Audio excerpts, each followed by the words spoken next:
BTV news के प्रस्तुतकर्ता हैं Patel plywood door and hardware, Harimangalam lawn के सामने, गोंदिया रोड, बालाघाट।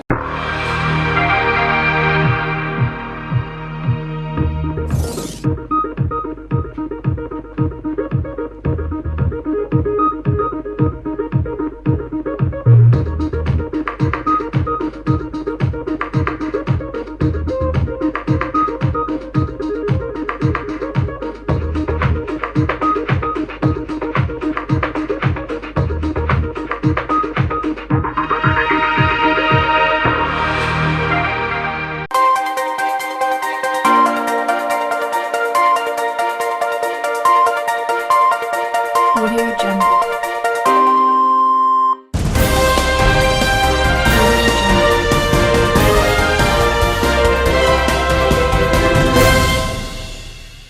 नमस्कार, बीटीवी न्यूज के इस बुलेटिन में आपका स्वागत है। सबसे पहले आइए एक नजर डालते हैं आज की कुछ खास खबरों पर।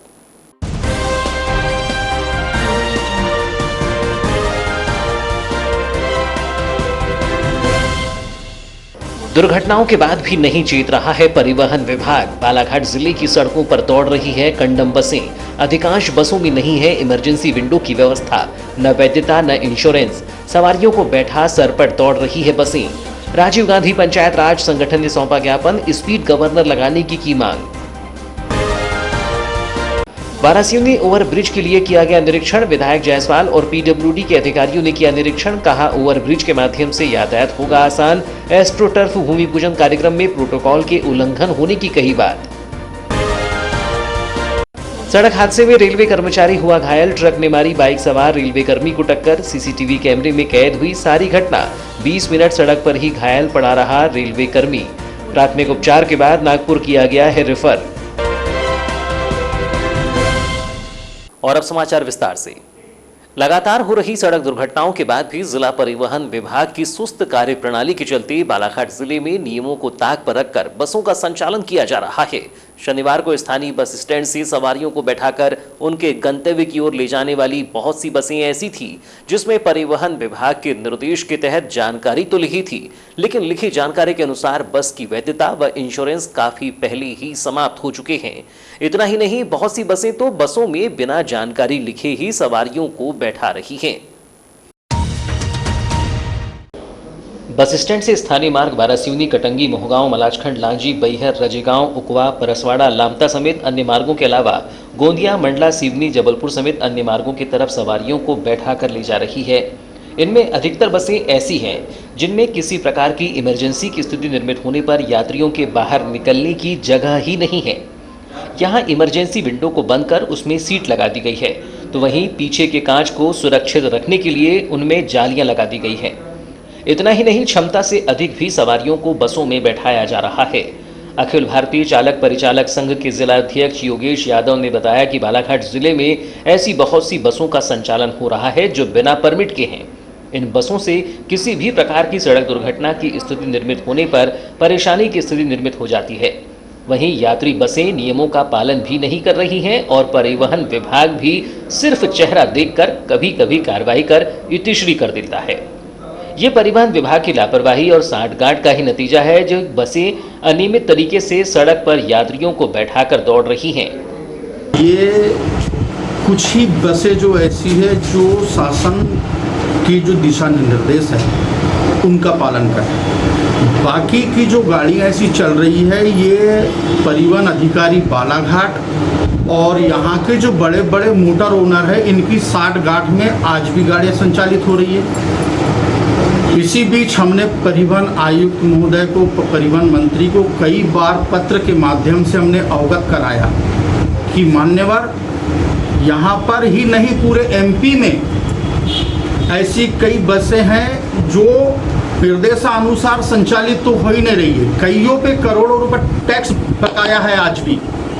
इस विषय में जब परिवहन अधिकारी महोदय से भी बात हुई हमारी, तो उनने भी पल्ला ही झाड़ा है। संतुष्टिपूर्ण जवाब हमको आज तक नहीं मिला। मैं आपके माध्यम से मैं बताना चाहता हूं कि अगर हमारे बालाघाट जिले में अगर इतनी गाड़ियां संचालित हो रही है तो मैं कलेक्टर महोदय से भी मैं अनुरोध करता हूं कि परिवहन अधिकारी को निर्देशित करे कि समय समय पर बसों का जो वाहन चेकिंग होती है वो किया जाए, ताकि कई गाड़ियों का ऐसा है कि इंश्योरेंस नहीं है, खत्म हो चुका है लेकिन धड़ल्ले से दौड़ रही है। छिंदवाड़ा सड़क हादसे के बाद बालाघाट जिले में यात्री बसों का संचालन नियमों के तहत कराने के लिए शनिवार को राजीव गांधी पंचायती राज संगठन ने ज्ञापन सौंपा है। यहां जिलाध्यक्ष राहुल सिंह बैस ने बताया कि सभी यात्री बसों में स्पीड गवर्नर लगाया जाना चाहिए और 60 किलोमीटर से अधिक स्पीड नहीं होना चाहिए। जो बस 200 किलोमीटर से अधिक दूरी की है उनमें 2 चालक अनिवार्य रूप से होने चाहिए। 200 किलोमीटर से अधिक का सफर कर रही बसों में यात्रियों का दुर्घटना बीमा शासन द्वारा निःशुल्क किया जाना चाहिए। प्रत्येक बस स्टॉप पर चालक को अल्कोहल टेस्ट होना चाहिए। बसों में फ्रंट व अंदर कैमरे होना अनिवार्य होना चाहिए। स्लीपर बसों की बॉडी अंदर से स्टील के प्रयोग वाली जगहों पर फोम लगाया जाना चाहिए, जिससे कि दुर्घटना होने पर चोट कम लगे। हम माननीय राज्यपाल महोदय को ज्ञापन देने के लिए माननीय कलेक्टर महोदय के माध्यम से ज्ञापन देने के लिए यहाँ पर आए हैं। जैसे कि बहुत ही दुख का विषय है कि गत 12 मार्च की रात्रि 2 बजे के करीब बालाघाट से इंदौर जा रही बस दुर्घटनाग्रस्त हुई, जिसमें 2 महिलाओं की मौत हुई और अनेक यात्री घायल हुए। हम शासन से ये मांग करना चाहते हैं कि जो प्रत्येक प्राइवेट बस जो लंबी दूरी की चल रही हैं इनमें स्पीडोमीटर स्पीड गवर्नर लगाया जाए, जो 60 की स्पीड से ज़्यादा बस को ना जाने दे। साथ ही हम 200 किलोमीटर से अधिक रन कर रही बसों को 2 ड्राइवर अनिवार्य रूप से वहाँ पे बैठाए जाएं और उनको प्रशिक्षित ड्राइवरों को बैठाया जाए। साथ ही यात्रियों की सुरक्षा के लिए अंदर और सामने फ्रंट में भी कैमरे की सुविधा हो, जो चालू हो, इसकी सतत निगरानी हो और जांच होती रहे। और प्रत्येक स्टॉपेज पे ड्राइवर के अल्कोहल टेस्ट किए जाएं। साथ ही उनके अंदर जो स्टील बॉडी होती है बस में, जो बिना किसी भी वर्कशॉप में बना दी जाती है आजकल, तो उन बसों को पहले मापदंड के हिसाब से बनाया जाए और स्लीपर बसों में जो स्टील का प्रयोग होता है वहाँ पे फोम से कवर किया जाए, जिसमें दुर्घटना की स्थिति में चोटें कम आएँ। इस दौरान वैभव सिंह बैस, नितेश सिंह बैस, सौरभ चौहान समेत अन्य मौजूद रहे। मध्य प्रदेश सरकार के वित्तीय बजट में वारासिवनी विधानसभा क्षेत्र को मिली विकास की सौगात को लेकर क्षेत्र की जनता में हर्ष है, तो वहीं क्षेत्रीय विधायक भी जनता के हित में लिए गए फैसलों से संतुष्ट दिखाई दे रही हैं। बजट में बालाघाट के अलावा वारासिवनी क्षेत्र में मिली ओवरब्रिज की सौगात को लेकर 13 मार्च को विधायक जायसवाल ने अधिकारियों के साथ वारा रेलवे क्रॉसिंग पहुंचकर ओवरब्रिज का डीपीआर जल्द से जल्द बनाए जाने के निर्देश दिए। तो वहीं बीते दिनों बालाघाट नगर के शहीद चंद्रशेखर मैदान में एस्ट्रो टर्फ के भूमि पूजन कार्यक्रम में प्रोटोकॉल का उल्लंघन किए जाने की बात भी कही। मध्य प्रदेश सरकार द्वारा पेश किए गए बजट में वारासिवनी खैरलांजी क्षेत्र को मिली सौगात के बाद जनपद पंचायत वारासिवनी की ग्राम पंचायत वारा स्थित रेलवे क्रॉसिंग में बनने वाले ओवरब्रिज को मिली सौगात उसमें से एक है। 40 करोड़ रुपए की लागत से बनने वाले इस ओवरब्रिज का विधायक प्रदीप जायसवाल ने रेलवे अधिकारियों और पीडब्ल्यूडी विभाग के अधिकारियों के साथ निरीक्षण कर जायजा लिया। इस दौरान प्रदीप जायसवाल ने कहा कि पीडब्ल्यूडी के फर्स्ट डिवीजन के अधिकारियों के साथ आज निरीक्षण और परीक्षण कर सर्वे करके डीपीआर तैयार किए जाने का प्रयास किया गया है। जायसवाल ने कहा कि 650 मीटर का बेस तैयार किया जाएगा। साथ ही वारा से गायत्री मंदिर को जोड़ने वाले मार्ग प्रारंभ रहेगा। इसके साथ ही बालाघाट से आने वाले लोगों को बाईपास पर न चढ़ना पड़े, इसकी भी व्यवस्था की जा रही है। चर्चा के दौरान प्रदीप जायसवाल ने कहा कि कांग्रेस सरकार थी उस समय बालाघाट में आयोजित यातायात सप्ताह दिवस के समापन कार्यक्रम में आवागमन और बढ़ती दुर्घटना को देखते हुए चिंता व्यक्त की गई थी। उस समय मेरे द्वारा कहा गया था कि नई सरकार के प्रयास से बजट दिलवाने का प्रयास किया जाएगा। उस पहल के बाद जिले के पूरे फ्लाईओवर आ चुके हैं। ये पहल कांग्रेस सरकार में की गई थी, जिसके बाद अधिकारियों ने अपने स्तर पर कार्य करना शुरू किया और इस बजट में ये नई सरकार में सौगात प्राप्त हुई है। हमारे जो पीडब्ल्यूडी का जो ब्रिज डिवीज़न जो होता है उसके सभी अधिकारी आए थे। उसका पूरा निरीक्षण परीक्षण किया गया है और उसका सर्वे करके उसका डीपीआर तैयार करने का प्रयास हम कर रहे हैं। जो लगभग 650 मीटर ब्रिज बनेगा, इसकी जो है पूरे लगभग मोटे तौर पर 650 मीटर है। और हमारा ये प्रयास रहा है कि उसको ठीक बाजू से वारा से जो गायत्री मंदिर आता है बाईपास, इसके लिए भी जगह थोड़े से बनाएंगे, उसको जो नीचे से रास्ता जाता है। मतलब बालाघाट से कोई आता है तो ब्रिज के ऊपर चढ़े भी ना बाईपास से लाल बरवार निकल सकता है। तो इसकी व्यवस्था भी उसमें अपने की है और ये 650 मीटर का बनेगा। इसके अलावा बालाघाट के भी जो सरेगा का है, कोसमी का ब्रिज है, इसका भी सर्वे हो चुका है। आपको याद होगा कि यातायात सप्ताह प्रतिवर्ष बनाते हैं बालाघाट में, और जिस समय कांग्रेस की सरकार थी उस समय यातायात सप्ताह बनाया जाता, उसमें जिले के सारे वरिष्ठ अधिकारी बैठे थे। उस टाइम पे इस बात की चिंता व्यक्त की गई थी।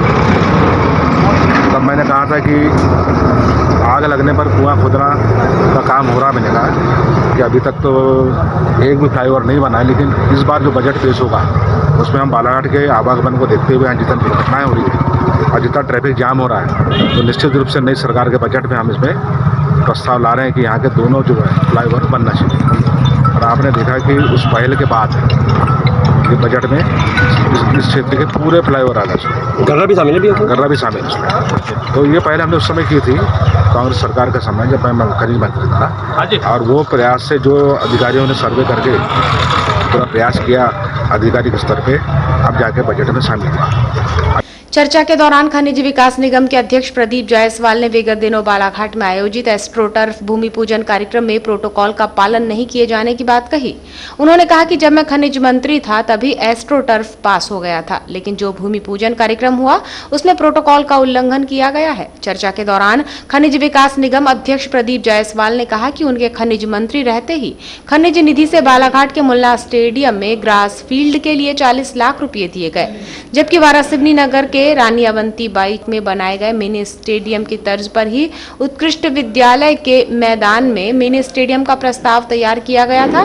इस प्रयास के बाद एक प्रस्ताव शामिल हो रहे हैं। सबसे बड़ा स्टेडियम बना है, उस पर 40 लाख रुपए की जो ग्रीनरी होती है, घास बिछाने का, उसके पहले भी मैंने माइनिंग फंड से पैसा दिला के उसका भी काम मैंने चालू कराया। और उस समय मैंने एस्ट्रोटर्फ भी कहा था कि हमारा बालाघाट जिला बहुत पीछे है, आने वाले बजट में उसको भी करेंगे। आप खनिज मंत्री रहते ही एस्ट्रोटर्फ भी पास हो गया था, लेकिन ये बात जरूर है कि इसका प्रोटोकॉल का पालन नहीं किया गया। जब उसका भूमि पूजन हुआ प्रोटोकॉल में उसका उल्लंघन जरूर हुआ, लेकिन वो प्रयास भी मेरे द्वारा किया गया था एस्ट्रोटर्फ, जो कि मैं भी खिलाड़ी हूँ। और वहाँ जो उत्कृष्ट मैदान जहाँ क्रिकेट का सारे कार्यक्रम होते हैं, जैसा मैंने अब रानी अवंतीबाई स्टेडियम बनाया हमने यहाँ पर मिनी स्टेडियम, उस तरह का प्रस्ताव मैंने मिनी स्टेडियम को रखा। आज मुझे खुशी है कि सारे प्रस्ताव एक एक करके सब उसमें शामिल हो रहे हैं। तो एक खिलाड़ी के तौर पे एस्ट्रोटर्फ को शामिल होना, इसके बाद और भी बालाघाट शहर में काम थे जिसको मैंने लाइन में लाने का प्रयास किया था। आज मुझे खुशी है कि माननीय शिवराज जी चौहान जी के मुख्यमंत्री रहते और सरकार के सहयोग से, सरकार को जो समर्थन दिया उसके सहयोग से आज उन्होंने क्षेत्र की जनता का मान सम्मान रखा और 3 बड़े बहुत ही महत्वपूर्ण सड़क और फ्लाईओवर यहाँ पर। इस दौरान एसडीओ अरुण पांडे, लोक निर्माण विभाग के सेतु सहायक भोजराज कटरे, उपयंत्री अर्जुन सनोडिया, संदीप मिश्रा, मोनू जायसवाल, विनोद मिश्रा, मनोज दांद्रे, शैलेंद्र तिवारी उपस्थित थे। वारासिवनी बालाघाट मार्ग पर श्री फर्नीचर के पास शनिवार की सुबह लगभग 7 बजे बालाघाट से वारासिवनी की ओर आ रहे एक रेलवे में सेक्शन इंजीनियर के पद पर पदस्थ गजानन यादव को अज्ञात तेज रफ्तार ट्रक ने टक्कर मार दी, जिसके बाद गजानन यादव गंभीर रूप से घायल हो गया, जिसे 108 के माध्यम से सिविल अस्पताल में भर्ती कराया गया, जहां से उन्हें नागपुर रेफर कर दिया गया है। बता दें कि 13 मार्च को घटित हुआ यह हादसा वहां लगे एक सीसीटीवी कैमरे में कैद हो गया। घायल गजानन लगभग 20 मिनट वहीं पड़ा रहा, मगर किसी भी आने जाने वाले व्यक्ति ने उसे सिविल हॉस्पिटल ले जाने में मदद नहीं की, जिसके बाद वहां निवासरत एक व्यक्ति द्वारा इसकी सूचना 108 को दी गई, जिसके बाद उसे 108 की सहायता से सिविल हॉस्पिटल लाया गया। वहां प्राथमिक उपचार के बाद युवक की गंभीर स्थिति को देखते हुए उसे नागपुर रेफर कर दिया गया है। वहीं हादसे के बाद अज्ञात ट्रक मौके से फरार हो गया। जानकारी के अनुसार घायल गजानन यादव बालाघाट निवासी है, जो रेलवे में सेक्शन इंजीनियर के पद पर पदस्थ है। वह सुबह अपनी ड्यूटी के लिए अपने घर बालाघाट से वारासिवनी की ओर आ रहा था, तभी वारासिवनी बालाघाट मार्ग पर यह हादसा घटित हुआ। जिले में साहित्य और सनातन संस्कृति, भारतीय संस्कारों के प्रति लोगों को जागरूक करने और इस पर कार्य करने के उद्देश्य से राष्ट्रीय कवि संगम का गठन किया गया है, जिसके तहत 13 मार्च को राष्ट्रीय कवि संगम के प्रदेश अध्यक्ष प्रोफेसर शंभू मनोहर का बालाघाट आगमन हुआ, जहां उन्होंने राष्ट्रीय कवि संगम की जिला इकाइयों के सदस्यों से चर्चा की। बैठक के विषय में जानकारी देते हुए राष्ट्रीय कवि संगम की जिला अध्यक्ष अलका चौधरी ने बताया कि विगत दिनों राष्ट्रीय कवि संगम की जिला इकाई का गठन किया गया था, जिसके तहत अपनी नवगठित जिले की कार्यकारिणी को कवि संगम की रीति नीति सहित आगामी कार्य योजनाओं के बारे में जानकारी देने हेतु प्रदेश अध्यक्ष शंभू मनोहर का आज आगमन हुआ है। उन्होंने बताया कि राष्ट्रीय कवि संगम हमारी हिंदी भाषा, संस्कृति, धर्म, संस्कार को हम साहित्यकार किस तरह से जीवित रख सकते हैं, यही काम राष्ट्र जागरण के रूप में कवियों को एक मंच देकर कर रहा है। जैसा कि हाल ही में हमारे बालाघाट जिले में राष्ट्रीय कवि संगम की इकाई का गठन हुआ और आज हमारे बीच आदरणीय प्रोफेसर शंभू मनोहर जी उपस्थित हुए हैं और उन्होंने हमें राष्ट्रीय कवि संगम किस तरह से कार्य करेगा और साहित्य के प्रति हमारी क्या भावना होगी, इसको लेकर उन्होंने हम सबसे बातचीत की और बहुत ही एक सौहार्दपूर्ण वातावरण में यहाँ पर बातचीत हुई और हम भी उन्हें आश्वस्त करते हैं कि हमारी बालाघाट जिले की पूरी टीम साहित्य के लिए और हमारी जो सनातन संस्कृति है, हमारे संस्कार हैं, उनको बचाने के लिए हम लोग लिखेंगे और बाकी सबको भी लेखन के लिए प्रेरित करेंगे। धन्यवाद। चर्चा के दौरान राष्ट्रीय कवि संगम के प्रदेश अध्यक्ष शंभू मनोहर ने बताया कि पूरे प्रदेश में सभी लोगों को जोड़कर सनातन के विषय में, राष्ट्रवाद के विषय जो कहीं छूट गए हैं, उन्हें पुनः केंद्र मिलाकर एक नई दिशा दी जाए, जिसको लेकर हम कार्य कर रहे हैं।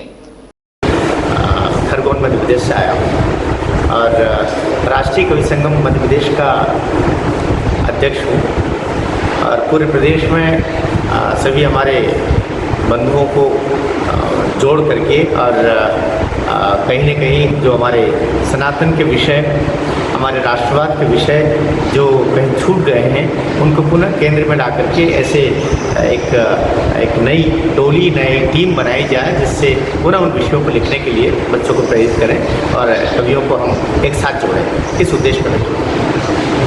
इस दौरान पहली बार प्रदेश अध्यक्ष के नगर आगमन पर राष्ट्रीय कवि संगम के जिला पदाधिकारियों ने तिलक लगाकर शॉल, श्रीफल एवं स्मृति चिन्ह देकर स्वागत किया। इस अवसर पर राष्ट्रीय कवि संगम के संरक्षक राजा सोनी, संरक्षक अभय कोचर, जिलाध्यक्ष अलका चौधरी, महामंत्री कुशल जैन, महामंत्री पंकज टेमरे जुगनू, कोषाध्यक्ष भाऊराम महंत, मीडिया प्रभारी किशोर छिपेश्वर की उपस्थिति रही। तो ये थी अब तक की खबरें। नई खबरों के साथ एक बार फिर हम हाजिर होंगे। तब तक के लिए दीजिए इजाजत। नमस्कार।